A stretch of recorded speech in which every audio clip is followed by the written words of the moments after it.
Dans le monde de l'entreprise, on se heurte souvent à une frontière un peu floue, celle entre un projet, avec sa date de fin, et un produit, qui a une vie bien à lui. Alors comment faire pour que ces deux univers collaborent et créent un maximum de valeur? C'est ce qu'on va explorer ensemble. Oui, c'est vraiment la question centrale. Un projet, ça se termine, on livre quelque chose et puis voilà. Mais un produit, lui, il évolue, il s'adapte, il vit sur le marché. Réussir à articuler ces deux réalités, c'est devenu un enjeu absolument stratégique. Alors, voilà le plan pour aujourd'hui. D'abord, on va voir pourquoi ce sujet est si important en ce moment. Ensuite, on va mettre les choses au clair avec quelques définitions, histoire de parler le même langage. Après ça, on plonge dans le cycle de vie d'un produit. Puis, on regardera 3 façons concrètes d'intégrer tout ça, pour finir avec le point clé à retenir. Allez, c'est parti. On commence donc avec notre première partie, ce monde interconnecté. Et on va voir tout de suite pourquoi cette discussion n'est plus juste une question théorique, mais une vraie nécessité stratégique pour les entreprises qui veulent s'en sortir. Et voilà, le point de départ, il est là. Fini le temps où chacune de ces disciplines travaillait dans son coin. Le management de portefeuille, de programmes, de projets, de produits, tout ça est maintenant interdépendant. Le succès, aujourd'hui, il dépend de leur capacité à bien s'articuler. Autrement dit, pour un chef de projet ou de programme, comprendre le management de produits, ce n'est plus une option. Non, c'est une obligation si on veut livrer quelque chose qui a une valeur qui dure bien après la fin du projet. Ok, deuxième section. Pour qu'on puisse avancer sereinement, il faut qu'on soit tous d'accord sur les termes. On va donc prendre un petit moment pour poser quelques définitions clés, histoire d'être bien sur la même longueur d'onde. Commençons par la base de la base, c'est quoi un produit? Eh bien la définition est à la fois simple et très large. En gros, c'est un objet qu'on peut quantifier. Ça peut être un produit final, comme une application qu'on vend, mais ça peut aussi être juste un composant, un morceau de quelque chose. Le point important à retenir, c'est que ça a sa propre vie. Très bien. Et le management de produits, qu'est-ce que c'est? Alors là, ce qui est super intéressant, c'est vraiment le mot intégration.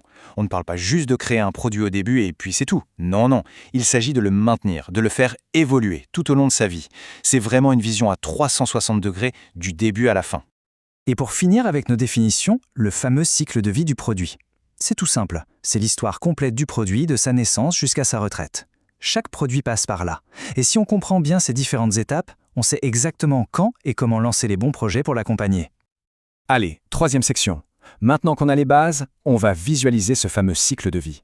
C'est là qu'on va voir, de manière très concrète, comment les projets viennent s'insérer dans la grande histoire d'un produit.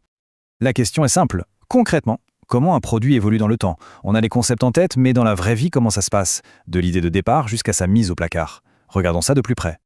Et voilà le déroulé typique. Souvent, tout part d'un premier projet qui crée la toute première version du produit. Mais attention, l'histoire ne s'arrête surtout pas là. Bien au contraire. Au fil du temps, de nouveaux projets sont lancés pour faire des mises à jour, pour ajouter des fonctionnalités, bref, pour l'améliorer. Et le point clé ici, le vrai déclic à avoir, c'est que des projets peuvent démarrer à n'importe quel moment de la vie du produit pour lui redonner de la valeur. Bon, maintenant on a bien compris le quoi et le pourquoi, il est temps de s'attaquer au comment. Dans cette 4e partie, on va explorer 3 modèles très concrets qui montrent comment les entreprises organisent cette collaboration dans la pratique. Premier modèle, le management de programme qui couvre tous les cycles de vie. Imaginez un grand programme qui supervise une énorme partie ou même la totalité de la vie du produit. C'est le modèle idéal pour les produits vraiment massifs. Pensez à un nouvel avion ou un énorme système logicien. Le piège, évidemment, c'est de rester agile et de ne pas devenir une usine à gaz bureaucratique. Deuxième modèle, et là on est plus dans le chirurgical.